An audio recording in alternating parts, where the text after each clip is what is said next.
Okay. Oh, crap. I just moved the camera. What the frick, Kaitlyn? Is that what happens in your head? You hate yourself so when hard. I'm in my room alone. Dang it, Kaitlyn. The fact that you hate yourself so I was so mad at myself for accidentally moving the tripod. Okay. Somebody's calling me. Wow, okay.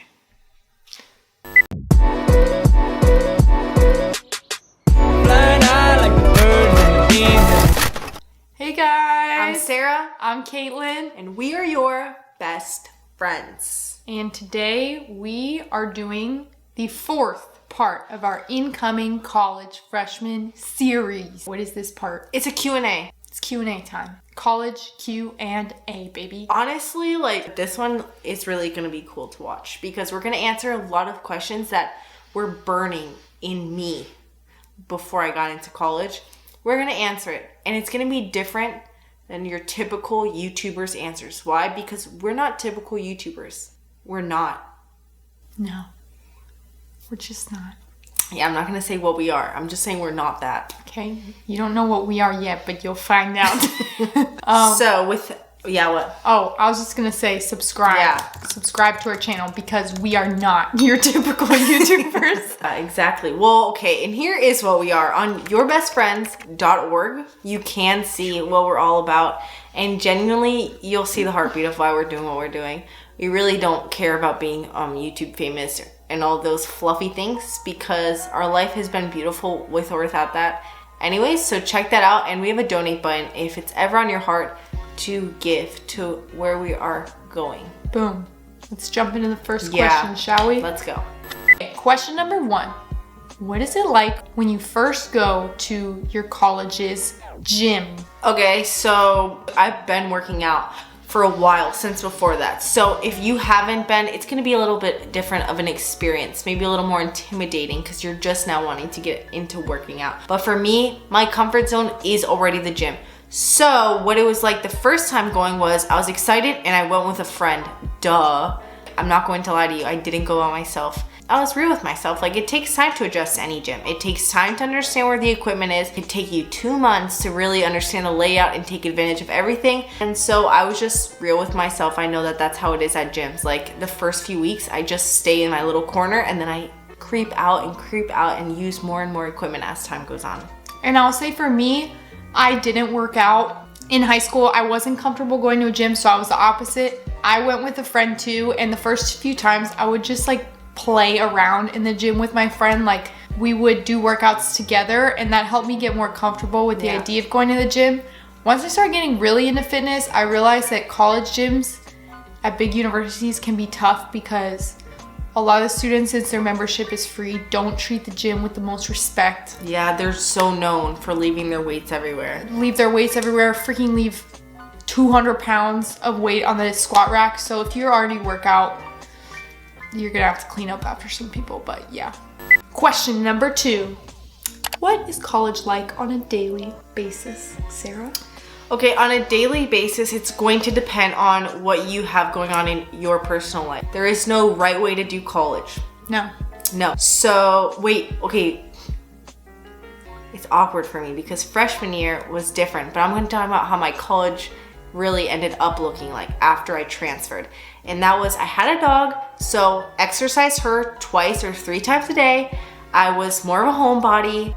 I a lot of times wore, if you watch what average people wear in college, like I wore a lot of just like regular Cozy lounge. clothes. And that's how my life looked like. Go to Trader Joe's for groceries. I would work out every day. And I would do the best to have fun with Kaitlyn and enjoy my life and do classes and be honest with myself.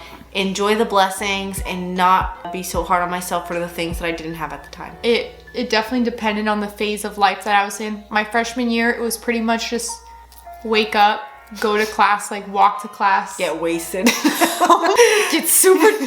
We're just kidding. My freshman year is pretty much just like wake up, go to class, walk to class, walk back to my dorm. And most of my time my freshman year was literally just spent hanging out with my friends. And then when I joined my sorority, just sitting. I was so lazy my freshman year, just like sitting on the couch in my sorority house. As time goes on, then I started going to the gym. So my days consisted of going to the gym, hanging out with Sarah. I would say it really depends. It's gonna change every year pretty much what your life looks like. But my freshman year was just like lazy. Everything in this world nowadays is so glamorized. So if you don't grasp that, you will constantly think your life sucks. College is glamorized. Life is glamorized. Relationships are glamorized. So like if I was to compare to that glamorization of like organized, perfect day of college, my perfect breakfast, my life will never be good in comparison to that because it's a glamorization of 24/7. So with that being said, like life has its seasons. Enjoy if you're in a consistent season.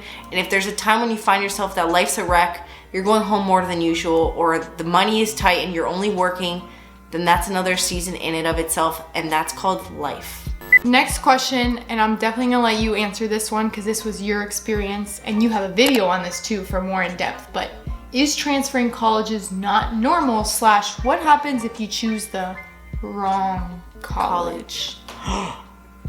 So in the video we just was posted about college professors and stuff, you can see that college is just a means of getting somewhere. So just how life is messy and some things don't come to full circle conclusions and not everything is a clean black and white slate. It's the same with college, but depending on the environment you surround yourself with, things can seem like bigger deals than they really are. So first of all, transferring colleges, if you go to God about it, if you have peace, if you counsel healthy people and you're seeing that this place isn't for you and that there's another reason to go to this place, that's definitely not weird at all. And it is normal to transfer. I have actually ended up meeting so many people that transferred. Why? Because so there's just no right way to college. There's no right way to do it. There isn't. It's all about how you want to use this means of getting to an end goal. And you know, it's crazy, but college is all about the academics, but nowadays it's like just the socialization thing is really what we're paying for. Yeah, so I mean, if you go to your college your first year and you get a vibe that you want to transfer, then you had a great first year there. That was it. That was part of your life. Yeah. There's nothing wrong with moving on. Exactly. Now, if you see yourself quitting everything in life and like you constantly leave when things get hard, dig deep, ask why. But aside from something personal, where it might be you needing to learn how to handle friendships or stuff. Yeah. Is hookup culture real / really prevalent? I mean, I would say it depends on your school, right? Yep. At University of Florida, big typical university, state college, hookup culture was very real and very common. I'd say more common than dating culture. Most people there are on Tinder. Sex is like talked about all in terms of casual hookup, one night stands. I'm obviously talking about the extreme side of things, but I'm also just talking about the culture in general. I'd say hooking up is very just normal at the school that I went to, and it typically is normal for those big party schools. Now that being said, we did a video about lies about college that is going to be linked up here, and what we are all about on this channel is you do not have to follow the crowd. Just because everyone else is hooking up and the majority of men are just trying to sleep around with girls or vice versa, doesn't mean there's not good people out there who will respect your boundaries, who won't pressure you into hooking up with them. Might be harder to find, but don't think that it's impossible to go through these next 4 years going a different route than what the culture at your school is, because that hookup culture is very real, but it is also very, very possible for you to not have to live as a part of that culture. Yeah, all I want to say is hookup culture is not normal. No. And I'm happy to be the one to say it. It's not normal, it's not healthy. No. Will I find my boyfriend or girlfriend in college? How? I feel like I just asked a question for myself. Yeah, you need to answer. This was your thing. You gotta answer this one. Okay, so, well, getting into college, it was time to meet my boyfriend. Natasha, my friend, she even said, hey, didn't we say that if we graduated we didn't have boyfriends, we were officially screwed? Oh my God. So much pressure. I know, Kaitlyn doesn't understand, but for my girls or guys who are so romantic and like love relationships, like you understand me. So to answer this question, it's me. I can't be fluffy. There's much deeper things going on than just like the question, will I find my boyfriend or girlfriend? I'm just gonna be honest.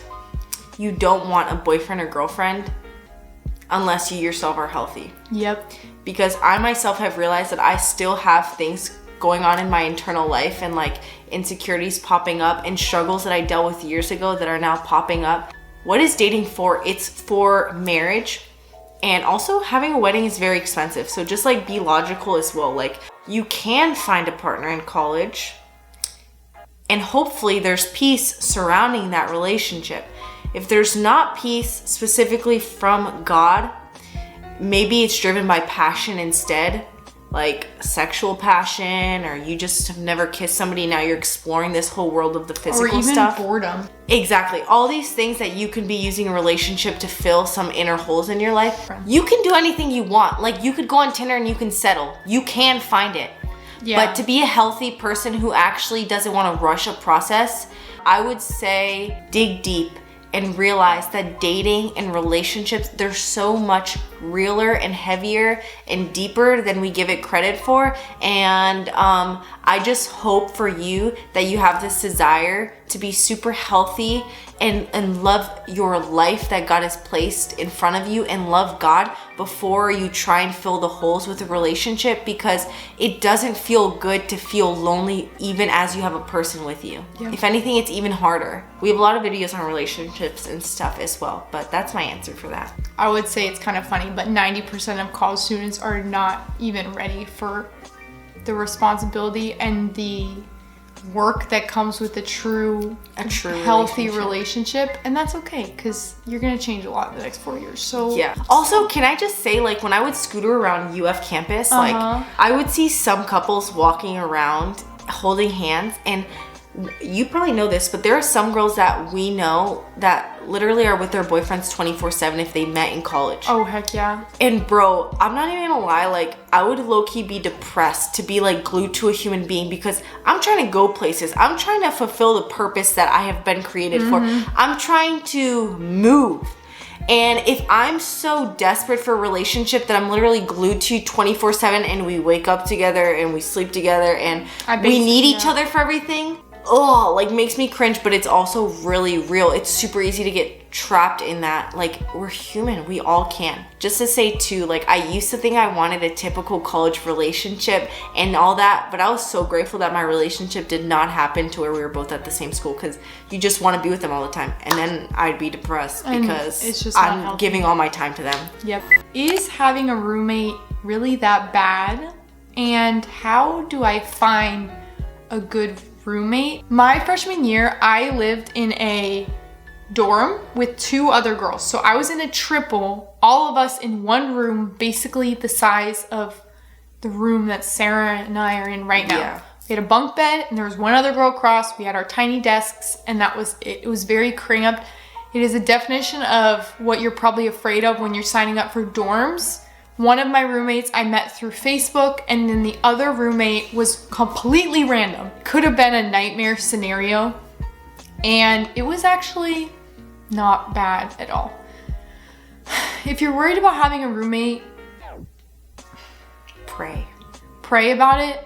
Ask God for wisdom about how to live with someone, because you're gonna find that living with a person, if you've never done it before, teaches you a lot about yourself. It teaches you a lot about how to be healthy and communicate with people. If you want to be taught, but some of you could be stubborn. My freshman year with those girls, I was sometimes a selfish roommate and leaving my things messy and stuff. And having a roommate will actually teach you how to care a lot and be considerate of other people if you are willing to learn, obviously. Having a roommate, it can be bad, but I had a great experience and I wasn't always the best roommate, and I learned a lot about how to be considerate of other people. So if you're afraid of roommates, pray about it, ask God for wisdom, and ultimately understand that a roommate relationship is just a relationship like everything else.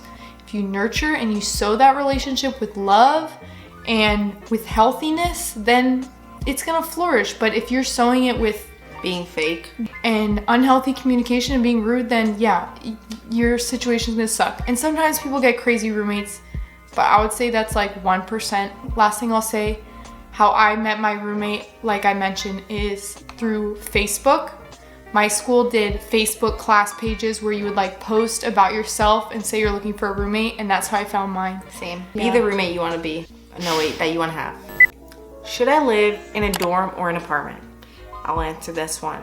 I would always recommend freshman year, if the typical thing at that college you go to is to do the dorms, then do the dorm. Do the dorm, bro. Then afterwards, if you want to be in an apartment, be in an apartment. There's no right way to do it, but also, you know, balance it out. If it's cool to have an apartment, but you also know that the money's tight with your family, then visit your friends in the apartment and do the smarter money thing. It's all just depends on your college atmosphere. The private school I went to, everyone stays in dorms all 4 years. Then at UF, apartments is super normal after freshman year. It all just depends, and I would just simply say, make sure you're not making a decision because of the pressure of everyone putting around you. Because who wants to leave college after 4 years and realizing you spent a lot more, thousands of dollars, and it wasn't because it's what you wanted to do, but that was the pressure of the place. And I'll just say a pro of living in a dorm is it's much easier to meet people living in a dorm. Yeah. The one thing that freshmen usually struggle with when they live in an apartment is meeting people. Once again, there's no right way. If you know a lot of people at school already, or you know that you're gonna put yourself out there and you don't need the dorm, then fine. But I just wanna like warn you of that. Like that's the biggest struggle of people that live in apartments, is they have trouble meeting people because your dorm is very social. Yeah. How do I not gain weight / the freshman 15? I did gain, I think, about 10 pounds. Me too, bro. I got so big. Oh gosh. And luckily, that's how I got into fitness. I was like, this has to go. I gained 10 pounds. My kryptonite was my sorority and the food. My sorority had the most unhealthy food. Some sororities do like healthy options. My sorority, it was like fettuccine alfredo every night, fried chicken and mac and cheese. Well, now I'm here at this buffet every night, and I get to make the choice to get up and get 5 plates of fettuccine alfredo. Yeah. So, and then you're hanging with your sorority friends afterwards, and then you guys go to all the fun spots you in get your ice college cream. town. And you live it up. if you're really scared of it, you gotta analyze your day-to-day decisions, let's be honest. Yeah, or just come to terms that a lot of times that I've realized, it's not that we crave a perfect body or perfect weight, it's that we crave self-control. It's so weird, but when Kaitlyn would come over, when friends would come over, like our fun thing is to go get food. So my personal thing is not that I was scared of getting bigger, but it was a really sad feeling for me personally, waking up morning after morning and knowing like I just ate too much because I just like let go like night after night, and it made me feel like I couldn't say no. So it was like a deeper thing than just like the weight gain. So balance it out by walking and working out. Like try to choose to sometimes just walk with some friends rather than like using food as your constant go-to. Other than that, if you do gain weight, weight can go just as slowly and surely as it quickly comes. As it arrived, yeah. Just do it the healthy way. Always eating though, because not eating is not the answer. You will just get screwed by not eating. Food is so fun. Food is fuel. Yeah, at this point I've realized even now like I can fluctuate. So long as my day-to-day routine doesn't change, I'm good. I just want to add one more thing. Yeah. In college, you can be so active. You can walk around a lot and walk to classes. So that's just fun. Yeah. You can move a lot in college. Join an intramural sport. Yeah. It's fun. Did you guys struggle with mental health in college? You want to answer first? Yeah, sure. I would say that college didn't have to do with my mental health struggle because once again, college is just one of the things in life. Like we are dealing with family stuff during college. We're dealing with relationships, with friendships, with eating, with gym. College is just one of the things on the plate, right? And I would say I struggled throughout college, but it wasn't always to do with college. Like my grandma, who I call her abuelita, like she passed away during college and then somebody else passed away during college. And so that's very difficult. And then clearly like I'm going through personal seasons of life. So like for a few months, me and Kaitlyn are really busy doing YouTube. And then I'm feeling like, how do I balance these things out? Or for a few weeks, like I'm feeling fat and I didn't struggle with mental health because I went to God. I struggled, yes, and I went through seasons of struggle, yes, but I didn't struggle with the struggle. I think some of us like struggle with the struggle because when everything is so glamorized, like I was talking about, if you're struggling, what's hard is that you think nobody else is struggling, so you're struggling with the fact that you're going through a tough time. But life is not always perfect, and life is not always easy, and life includes struggle. For me, it was recognizing that maybe I'm going to have a tough few months, but this doesn't determine how my life's going to look like forever. And also, I'm just going to start embracing that hormones can imbalance us. I'll go through tough times, but there will be a time when it's joyful. The best thing I can do is just share with a friend, go to God first and foremost, and realize that most of our country, honestly, struggles with struggling because everybody's looking at each other's lives and thinking it's perfect. It's just such a joke at this point. That's always how life has been. It's just with the addition of social media, we really are getting so hard on ourselves, and life has just never been perfect. So in college, my junior year is when I started dealing with real anxiety, and I've made a few videos on it, so we'll do a little card right there. But I just want to echo what Sarah said. The only reason that I struggled, but I struggled through it with God, and it was a tough season. College played a role, but it wasn't the whole picture. The stress of being involved in college and having things to do and having classes added to that anxiousness, but it wasn't the root of what was going on. We've made a few videos. We even made a video on anxiety in college. So I'm just gonna freaking card it right there if you want to hear more about it. But it's really only by the grace of God that I was able to struggle, but still have answers and peace in the midst of that struggle and find healing. Final question. I think I was actually pretty in tune. Okay. Final question. Disgusting. That was so gross. Did you drink a lot in Greek life / your sorority? Now, whoa, somebody's attacking me. This question's obviously directed towards me. Man. So I was in a sorority. I've made videos about why I dropped my sorority, and a big reason why I dropped my sorority was because for my personal sorority, a lot of the events and a lot of what I was paying for did circulate around drinking. I've talked about this on this channel a lot before, but I was drinking and I was going out a lot, and it took some experience for me to realize that's not where real life really is. That wasn't healthy or fun for me, and my sophomore year of college is when I really started following Jesus, and my life changed pretty dramatically after that. That is the truth. That's a cold hard fact. I went back and forth, like I was learning how to have self-control and go out. I wasn't perfect, so I'm not saying that I became a perfect person overnight, but my heart really changed. And that's why I ended up dropping my sorority, honestly, because I don't always, when people ask me questions about my sorority or questions like, should I join a sorority or is Greek life worth it and stuff, I don't always recommend that they do it, but I don't always recommend that they don't do it. But the truth is that Greek life at a lot of schools is very alcohol centered. That sounds harsh, but I just know that there are some school cultures where that's all Greek life is very, alcohol is the social fabric that makes up everything that's going on.